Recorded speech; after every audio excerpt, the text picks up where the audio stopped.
Hello, everyone. Welcome to A Higher Dimension. I'm Gloria from Gloria Danvers Hypnosis, and I'm your host for this podcast. I'm sorry I haven't been around for the past few weeks, but life just kind of piled up on me. You know how that goes? Sometimes things are just too much. But everything's okay now. And today I'm going to explore a topic that probably not a lot of people think about. All the same, I think that as I go along, you'll remember similar instances in your own life. You know there are some ideas that sound strange the first time you say them out loud. And then there are the ideas that, once you say them out loud, make a peculiar kind of sense. This is one of those. Are you ready? What if your soul has a private life? Now, I don't mean a secret life in a furtive or covert sense. I mean a life that your waking mind simply doesn't know very much about. What if the part of you that you think is you, the person who gets up in the morning, makes coffee, goes to work, pays bills, remembers appointments, worries about things, gets aggravated in traffic, is only one part of a much larger consciousness? And what if that larger consciousness is doing quite a bit more than you realize? Now, I've wondered about this for years because I've had experiences that, for me, don't fit neatly in the category of ordinary dreams. I astral travel in my sleep. Not only do I astral travel in my sleep, I believe that I dip into different dimensions when I think I'm actually just spacing out. And that can occur at any point during the day. Because there are things that happen repeatedly enough that eventually I stop saying, well, that was weird. And so now I'm asking, what is going on here? For me, one of those things is that when I travel in my sleep, I sometimes go to places that feel familiar. Now, I don't mean dream familiar. I mean reality familiar. I know where I am. I know the beings or people who are there. They know me. There isn't an introduction. Nobody says, hello, I'm so-and-so. It's more like walking into a place that I've been 100 times and seeing somebody that I know across the room. Somebody who says, oh, there you are. It's nice to see you again. And the curious part is that I don't know these people in waking life. And I don't think I ever did. At least not in any way that I consciously recognize. But there, wherever there is, the relationship already exists. And that raises a very interesting question. What if we have relationships that exist outside our waking awareness? What if the soul knows people and places and beings that the human personally does not? That sounds like a lot, doesn't it? But I want you to think about how often people describe meeting someone for the first time and having an immediate sense of recognition. Not attraction, necessarily, but recognition.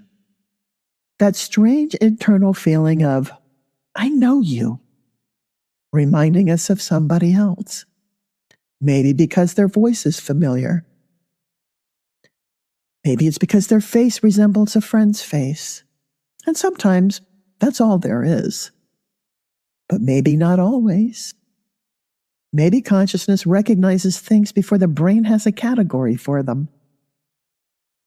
So that there are relationships that begin somewhere other than here. And relationships that don't begin and end as neatly as we think they do. For example, I've had people tell me that I appeared to them when I wasn't physically there. This hasn't happened just once, but quite a few times. Not necessarily in dreams, but while they were in that place between waking and sleeping. Even my mother told me once that she saw me in her room before we started living together. And when my daughter was little, she said something to me that I've never forgotten. She asked me, very matter-of-factly, if the next time I came into her bedroom, I could walk on the floor.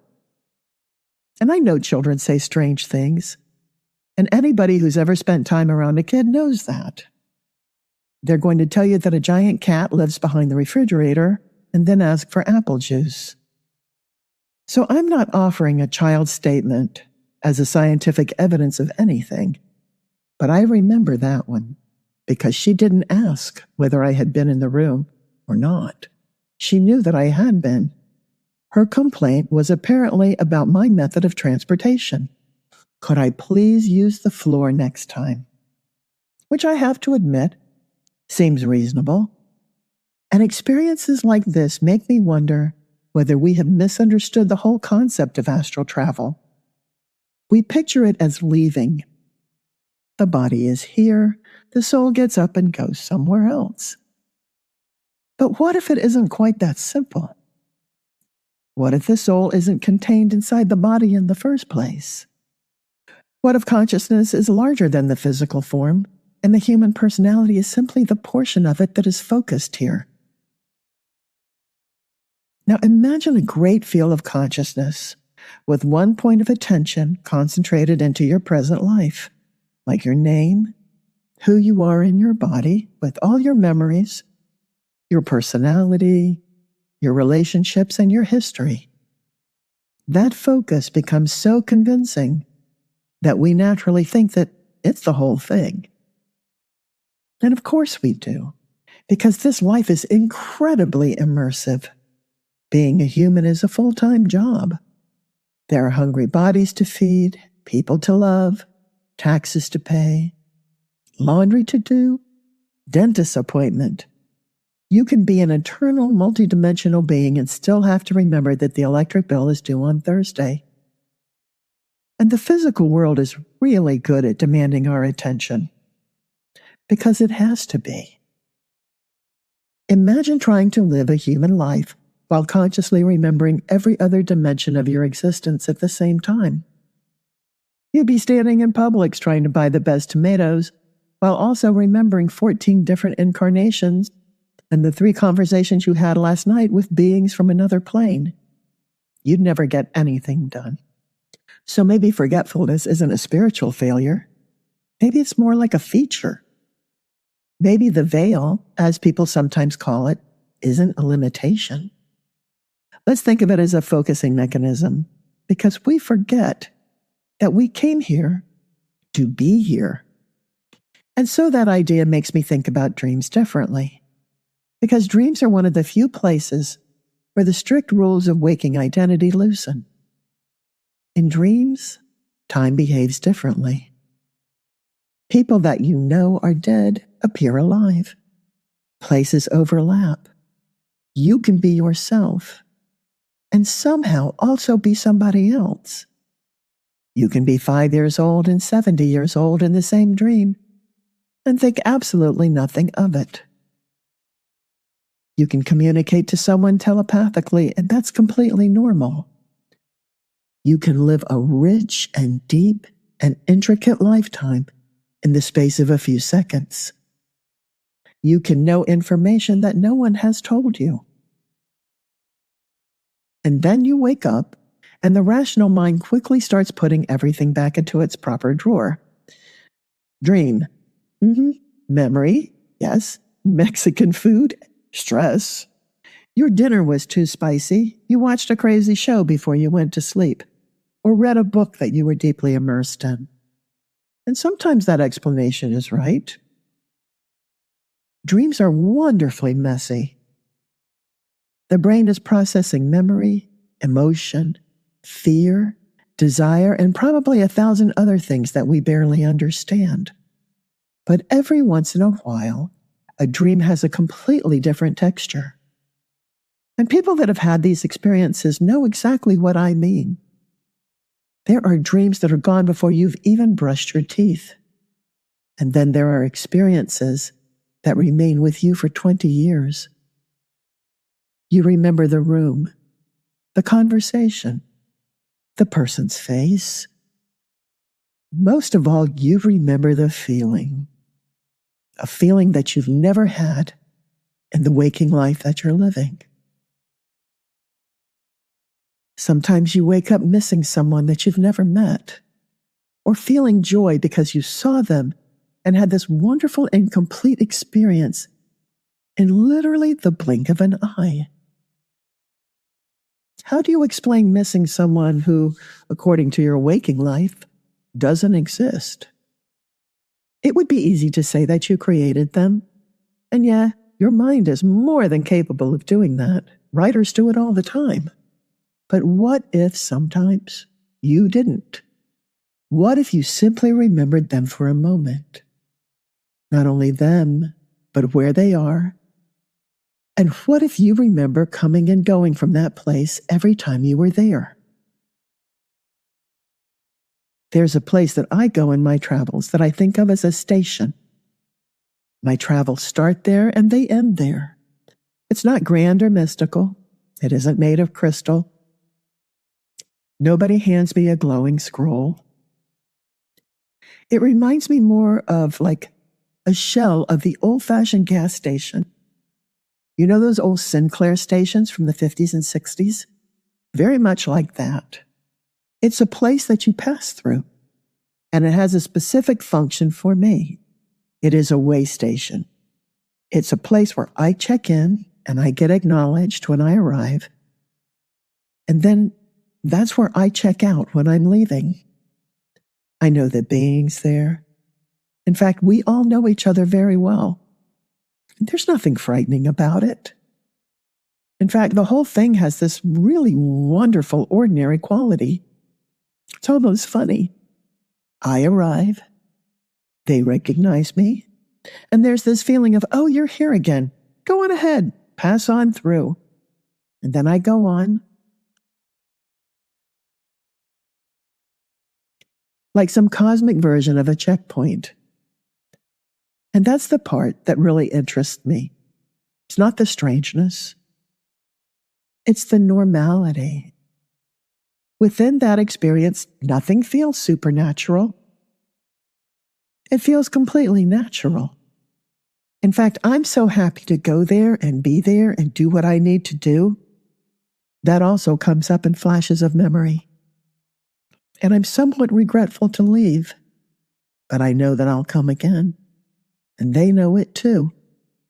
It's only when I wake up and try to fit it into an ordinary waking reality that it becomes something different. So that tells me something.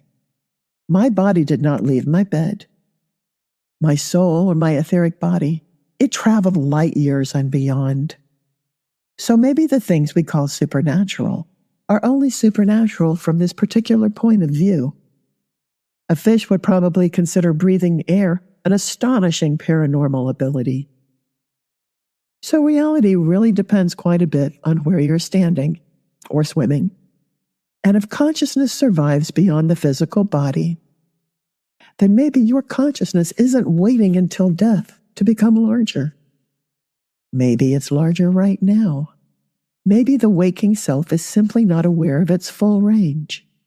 And this is the idea that fascinates me. What if some part of us remains active elsewhere while we're living here?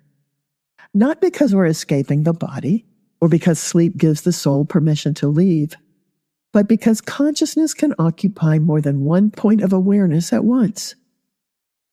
Now, as humans, we tend to think linearly because our human experience is linear. I am here, therefore I cannot also be there. I am doing this, therefore I can't be doing something else. But even human consciousness already challenges that idea a little bit. I can drive a familiar route while my mind is thinking about something completely unrelated. Part of me is operating the car. Part of me is having an argument with somebody from 2007. And yet you know who you are. Part of me is listening to music. And somehow, the whole thing is seamless. It is congruent. It works. That alone tells us that consciousness has levels of attention that are far more complex than we really understand. So, what if the waking personality is not the boss almighty of the soul? What if it's just one part? That's an interesting thought because the ego would very much like to believe that it runs the whole show, because the ego likes being the top dog. But maybe our waking consciousness, what we define as ourselves, is a piece of the potentially infinite soul puzzle that is our entirety. It's a very important piece, but still a piece. And if that's true, maybe some of the experiences that we dismiss as strange are moments when information leaks between levels. Like déjà vu, the memory of something that hasn't happened yet. Or the sudden recognition of a place, a smell, a sound. A vivid dream in which you are front and center. Or that deep certainty that happens sometimes when someone's about to call. Thinking intensely about someone that you haven't spoken to in years and then hearing from them. Feeling homesick for somewhere you've never been and recognizing a place that you've never consciously seen. None of these things proves anything by itself. We know that human beings are pattern-making creatures. We remember coincidences and forget the thousands of moments when nothing happened. And yes, that's worth acknowledging. So I think, actually, the best spirituality has room for both wonder and skepticism. Now, you can say, there's probably a perfectly ordinary explanation for this. And you can still ask, but what if there isn't? Those two thoughts can live in the same room, like driving and having an argument from somebody in 2007 at the same time. For me, spirituality is not a place where everything has to be certain. Certainty, under any circumstances, closes the door, while wonder leaves it cracked open. And I like that cracked open door. I feel comfortable there. It is the door of infinite possibilities. And what are alternate planes of existence, if not infinite possibilities? And one possibility is that our soul knows more people than we do. A lot more. So think about that. What if your circle is bigger than you think? What if some of the loneliness that we experience as human beings is partly caused by the narrowness of waking awareness? You could sit in your house at night, feeling lonely, and think, oh, here I am, just me, all by myself. There's really no one here for me. But what if that isn't true? What if there are relationships that you return to in sleep, and you are with beings who know you, beings that are old friends that you can't consciously remember? Now, spiritual relationships don't replace human relationships because we do live a human life. But maybe they exist alongside them. And once in a while, when we wake up, we carry a little residue from somewhere else. Maybe a feeling of being loved and respected. Maybe a sense that we've been somewhere important. Or a sadness that we can't explain. Or, my favorite, a joy that seems to have come from nowhere. I think this might explain some of the strange homesickness that people experience. That feeling that you miss home, but you're already home. Not the house you grew up in or another city, but something else. People describe this in many spiritual traditions, a yearning to return, to remember, to go back to God, to Source, to the stars, to wherever they believe they came from. But suppose that longing isn't really about leaving Earth. Maybe it's about connecting to our interdimensional lives, that it is the emotional echo of a much larger identity, a feeling of wholeness that we didn't even know we were missing, because some deep part of us remembers belonging to something that the conscious personality just can't quite name. And maybe that longing is why spiritual experiences can feel less like learning and more like remembering. You hear an idea and something in you says, yes. Not, oh, that's interesting, but yes, as though you already knew. The experience of recognition itself is interesting. Where does it come from? Why do certain spiritual concepts feel like new information, while others feel like something we've always known? Because maybe the soul has memory beyond just its own past lives. Maybe consciousness carries more than the brain can retrieve, because the brain is not involved with an interdimensional life. That's pure spirit. It's like the cloud, storing immense amount of data in a processor that can handle it, because we are not built to run even a millionth of that data. And if that's the case, then it leads to another big question. Who are you really? Your memories, your thoughts, your wishes, your dreams?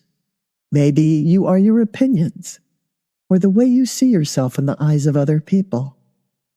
Many of my clients come to me searching for themselves, and I tell them that it is a lifelong process. You will never know enough about yourself to say that you know yourself. When you are in spirit, that's different. But again, a human being is not built to encompass all that knowing of itself. And that doesn't make the human story less important. Quite the opposite. If you are an enormous consciousness temporarily focused into one human life, then this life becomes extraordinarily precious. Because maybe the purpose isn't to escape the human experience and get back to being spiritual. The purpose is for spirit to experience being human. I've often thought that being made flesh is one of the most intense experiences the soul could ever have. But that's not all we are, because while we're doing that, the rest of us doesn't disappear. It works, it travels, it visits old friends, it lives a complete life in the compressed few seconds between dozing off and being awake. Because that life is not constrained by any type of human measure or any type of human timeline, it is literally in the blink of an eye. And yet, within that blink, it has a full range of emotion and meaning. And it is just as real as this human life that you've chosen to give your attention to. So I don't exactly know where I go when I sleep. Although my etheric self did occasionally wander into the bedroom and annoy my daughter by forgetting to walk on the floor, still, there was a purpose there. The essence of me as a mother coming in to check on my child that I loved. I know that about my spirit in any dimension that I inhabit. I don't know why I appear to certain people when I'm not physically present. But what I do know is that it is as real as any human interaction when I show up to my friends and clients to check on them. I know that I support them, console them, say hello to them, celebrate them, let them know that I am with them in all the ways that matter. I don't have to know how it happens to know that it's real. I have my beliefs about these things, but beliefs aren't the same as answers, and I'm good with leaving some of this unanswered. I think we aren't supposed to bring the whole soul into conscious awareness. I think there are places that parts of our soul goes, and I think there is work that we do in other dimensions that are too big for our current human consciousness. I think that the only way that we can experience that is in a dreamlike state, where our soul is loose from the body and can travel without constraints. Maybe because it is so much that we choose, at least temporarily, to forget. And then every so often something slips through, a face, a place, a mission, a relationship. And it makes sense when we're out of our bodies, and then left behind when we rejoin our bodies, bringing just the sense and bits and pieces with us that something different was happening while we were dreaming. So tonight when you fall asleep, maybe don't assume that you're simply turning off for 8 hours. It's more likely that part of you is going somewhere. And that part of you is meeting someone, meeting many someones, and returning to a place that knows you very well. And it's important that you're there. That even in these other dimensions that you don't really remember, you are still doing the work. You are making a difference. So consider, what if your waking life is not all there is to your life? What if your consciousness extends beyond the person you currently remember being? And that there are people in another dimension that know you somewhere else. That there are places where you're expected, and parts of yourself that are already completely at home in realities your human mind can only catch small pieces of. Do you feel that your soul has a private multidimensional life? And that every now and then, if you're lucky, you get to remember a little bit of it? When you wake up in the morning and you're tired, could it be because you have been traveling very far distances and doing your soul work in other dimensions? That is certainly a better thought than eating spicy food and your mind turning that into something that invades your dreams. So thank you for joining me today on A Higher Dimension. If this podcast resonated with you, feel free to share it with someone who might be interested. If you're interested in what I do and would like to work with me, go to GloriaDanversHypnosis.com and book a free consultation. I would love to talk to you. Now, I'll be back in a few weeks. Until then, take that extra second when you wake up in the morning to get an impression of what happened during the night. And trust it. You might be very surprised by what you learn about the secret life of your soul. Bye.